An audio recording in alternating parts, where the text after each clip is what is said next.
কোমর ভেঙে তো ঠিক হয়েছে, বদমাশি করবে আর কোমর ভেঙে যাবে।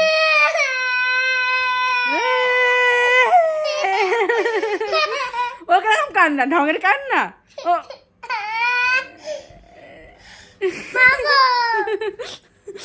দেখো বন্ধুরা কিরকম ঢং করতে পারে, একটুখানি বাচ্চা, ওকে দেখে মনে হবে ও 2 বছর বয়স। মানে কিরকম ঢংটা করছে দেখো, ঢংটা কেঁদে ফুটে একাকার হয়ে আবার ঢং এখন। ওই এই মেচভূত, মেচভূত কিরম করে, মেচভূত কিরম করে দেখাও, মেচভূত কিরম করে গন্ধ শুকে একটু দেখাও।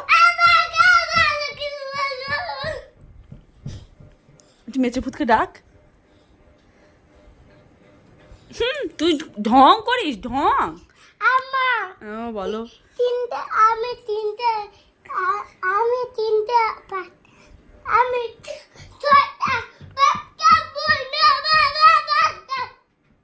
কি বলে?